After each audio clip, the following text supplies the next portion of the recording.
You are now listening to 1 Timothy 4:13 Project with the undershepherds of the Cathedral of Praise, Philippines, Pastor David E. Sumrall and Sister Beverley Sumrall with Pastora Alisha Sumrall-Lozano. Good evening. Welcome again to Project 1 Timothy chapter 4. I'm Pastor Sumrall, the pastor of the Cathedral of Praise, and what a privilege it is for my family to get to sit down and talk with you every night. Now, for over a year now, I've been telling you it's a privilege because it really is. Have you ever noticed as a church we never have Pastor's Appreciation Day? It's something I've never done and never will do. When pastors ask me about it, I say, well, they appreciate me every time they come and hear a sermon. They appreciate me every time they come to church. They appreciate me every time they read a morning devotional. They appreciate me every time they listen to 1 Timothy 4. You see, folks, the greatest honor that you could ever give to Sister Bev and I is to let us be a part of your life. When the young people walk up to us and a young lady holds up her broken arm with a big boy standing next to her with a smile so big it looks like the sunshine, that's the greatest honor you could ever give us. To let us share in the joys of your life, to let us be a part of your life. So thank you. Thank you for allowing Sister Bev and I and Pastor A the privilege of being your pastors. We got a long way to go tonight. We're going to be in Exodus chapter 19 and 20. But first, Pastor A's got some wisdom from Proverbs for you. Welcome, everyone. I'm Pastora A, and today we are stepping into the Book of Proverbs where God's wisdom meets daily life. So let's get started. Today we're going to take a look at Proverbs 3, verses 31 to 32. Do not envy violent people or copy their ways. Such wicked people are detestable to the Lord, but he offers his friendship to the godly. Now, again, just like yesterday, this seems like one of those duh passages, but we need to learn, we need to apply. We should not envy people who are violent or people who copy violent people. We should not copy them either. Why? The world has its own worldly influencers. And these worldly influencers are people we shouldn't follow, we shouldn't copy. We've said before, we don't engage the culture. We do not copy the culture. Now, why? Because in this passage in verse 31, do not envy violent people or copy their ways. That means they are teaching them. They are trying to help other people. Follow me. This is the way to go. But what is their way? Their way is violent. This should not be our standard or be an influence in our life. Now, why? Because these are people that God is not going to listen to. These are people God is not going to have fellowship with. These are going to be people that God is going to detest. Now, the offer of friends of God, that title, I am a friend of God, as the song says, are for who? They're for the godly. These are for the people that he wants to be with, the people he can bless. Such wicked people are detestable to the Lord, but he offers his friendship to the godly. Why? Because we love him. He loves us. We have a relationship with him. I was talking to a person one day about a common person in our life, and they made a statement. They said, you know what? I don't know him like that. He never acts like that with me. And later on, we were talking about spending time with God and devotions and reading our Bibles. And they again made that same comment, that same statement. You know, I don't know him like that. I don't know the Lord like that. That time I picked on it and I went, hey, you know what? There's a simple truth here. Our actions and our lifestyle determines what flows in a relationship. God doesn't change. We simply experience him based on how we live. Now, let me ask you this. How's your relationship with God? Do you know him like that because you are a friend of God? You can sing the song. Are you living a life that can have association? Are you living a life that can have relationship with him? If we are evil, violent, wicked, if our ways are detestable, we cannot call him friend. So, does your lifestyle match that of a person who can look at the Lord and call him friend? Or have him call you friend? Something to think about. Now let's head over to Pastor Sumrall. Our Old Testament passage tonight picks up in Exodus chapter 19, beginning with verse 1. Exactly 2 months after the Israelites left Egypt, they arrived in the wilderness of Sinai. After breaking camp at Rephidim, they set out to the wilderness of Sinai and set up camp there at the base of Mount Sinai. Then Moses climbed the mountain to appear before God. Okay, so there's a theophany on this mountain. There's a physical manifestation of God. The Lord called to him from the mountain and said, "Give these instructions to the family of Jacob." That's an interesting way to call Israel. The family of Jacob. That's a big family. "Announce it to the descendants of Israel. You have seen what I did to the Egyptians. You know how I carried you on eagle's wings and brought you to myself. Now, if you will obey me and keep my covenant, you will be my own special treasure from among all the peoples on the earth. All the earth belongs to me." He said, listen, here's the purpose of my deliverance from Egypt. He said, I delivered you from Egypt to bring you to myself. I delivered you from Egypt to be my special treasure. I absolutely love that. I delivered you from Egypt to bring you to myself. That's the purpose of the Exodus. God said, I wanted to bring you to myself. Now, if you obey me and keep my covenant, you will be my own special treasure. From among all the peoples of the earth, he said, I've chosen you. And you will be my kingdom of priests, my holy nation.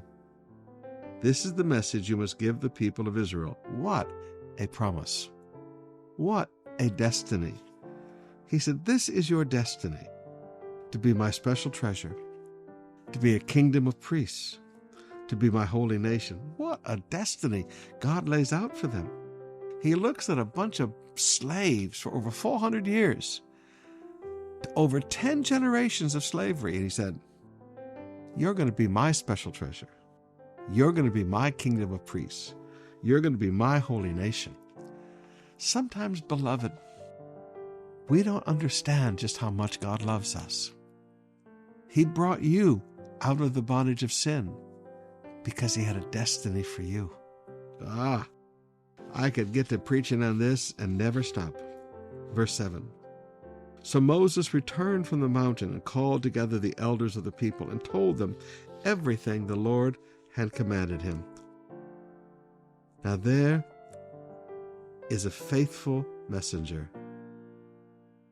Everything God had spoken to him, everything God commanded him, he passed on. And all the people responded together, we will do everything the Lord has commanded. Yeah, what a beautiful truth. So Moses brought the people's answer back to the Lord. Then the Lord said to Moses, I will come to you in a thick cloud, Moses, so the people themselves can hear me when I speak to you. Then they will always trust you. Moses told the Lord what the people had said. Why do the people trust leaders? Because God speaks to us. Now, there are some people that manipulate that truth, and there are other people who live that truth. Okay? So we need to understand the difference. Then the Lord told Moses, go down and prepare the people for my arrival. You know, these theophanies of God, these physical manifestations of God, always crack me up. Prepare for my arrival. God is real. Consecrate them today and tomorrow, and have them wash their clothing. Be sure that they are ready on the third day, for on the third day the Lord will come down on Mount Sinai as all the people watch. There's this theophany. Mark off a boundary all around the mountain and warn the people, be careful. Do not go up on the mountain or even touch its boundaries. Anyone who touches the mountain will certainly be put to death. No hand may touch a person or animal that crosses the boundary. Instead, stone them or shoot them with arrows. They must be put to death. However, when the ram's horn sounds a long blast, then the people may go up on the mountain. So Moses went down to the people. He consecrated them for worship, and they washed their clothes. Now, beloved, let me just put an application here. When you go to church, prepare yourself. Wash your face. Put on some clean clothes. Dress well. When you go to meet with God, respect, please. On the morning of the third day, thunder roared and lightning flashed, and a dense cloud came down on the mountain. There was a long, loud blast from a ram's horn, and all the people trembled. Moses led them out of the camp to meet with God. You know, when people talk about, is God real? I just read through passages like this and go, yeah. Led them out of the camp to meet with God. Wow. Oh my, the reality of God. All of Mount Sinai was covered with smoke because the Lord had descended on it in the form of fire. And smoke billowed into the sky like smoke from a black brick kiln, and the whole mountain shook violently. At the blast of the ram's horn grew louder and louder, Moses spoke, and God thundered his reply. The Lord came down on top of Mount Sinai and called Moses to the top of the mountain. So Moses climbed the mountain. All right? God calls, Moses comes. That's the relationship of a leader with God. God calls, Moses came. Then the Lord told Moses, "Go back down and warn the people not to break through the boundaries to see the Lord, or they will die. Even the priests who regularly come near to me must purify themselves, so that the Lord does not break out and destroy them." All right, this is the holiness. The holiness of God's presence. "But Lord," Moses protested, "the people cannot come up to Mount Sinai. You already warned us. You told me, mark off a boundary all around the mountain to set it apart as holy." But the Lord said, "Go down and bring Aaron back up with you. In the meantime, do not let the priests or the people break through to approach the Lord, or he will break out and destroy them." So Moses went down to the people and told them what the Lord said. Chapter 20, verse 1. Then God gave the people these instructions. Now here we begin the 10 Commandments. "I am the Lord your God, who rescued you from the land of Egypt, the place of your slavery. You must not have any god but me. You must not make for yourself an idol of any kind, or an image of anything in the heavens or the earth or in the sea. You must not bow down to them or worship them, for I, the Lord your God, am a jealous God, who will not tolerate your affection for any other gods. I lay the sins of the parents upon their children. The entire family is affected, even children in the 3rd and 4th generations of those who reject me." That's the impact of rejection. "But I will lavish love for 1,000 generations on those who love me and obey my commands." Here's the impact of love and obedience. "You must not misuse the name of the Lord your God. The Lord will not let you go unpunished if you misuse his name. Remember to observe the Sabbath day by keeping it holy. You have 6 days each week for your ordinary work, but the 7th day is a Sabbath day of rest, dedicated to the Lord your God. On that day, no one in your house may do any work. This includes you, your sons, your daughters, your male or your female servants, your livestock, or any foreigners living among you. For in 6 days the Lord made the heavens, the earth, the sea, and everything in them. But on the 7th day he rested. That is why the Lord blessed the Sabbath day and set it apart as holy. Honor your father and mother. Then you will live a long, full life in the land that the Lord your God has given you." Here's the first commandment with a promise. Honor your father and mother. You want to have a long life? Honor your father and mother. "You must not commit murder. You must not commit adultery. You must not steal. You must not testify falsely against your neighbor. You must not covet your neighbor's house. You must not covet your neighbor's wife, male or female servant, ox or donkey, or anything else that belongs to your neighbor." When the people heard the thunder and the loud blast of the ram's horn, and when they saw the flashes of lightning and the smoke billowing from the mountain, they stood at a distance, trembling with fear. And they said to Moses, "You speak to us, and we will listen. But don't let God speak directly to us, or we will die." Now to me, that is one of the saddest days in all of Israel's history. They made a choice to not hear the voice of God. "Don't be afraid," Moses answered them, "for God has come in this way to test you, so that your fear or respect of him will keep you from sinning. Now, there's an incredible truth. When Christians have no fear of God, when they have no overwhelming respect for God, that's why Christians sin. It's that deep respect we have for God that keeps us from sinning. As the people stood in the distance, Moses approached the dark cloud where God was. And the Lord said to Moses, "Say this to the people of Israel. You saw for yourselves that I spoke to you from heaven. Remember, you must not make any idols of silver or gold to rival me.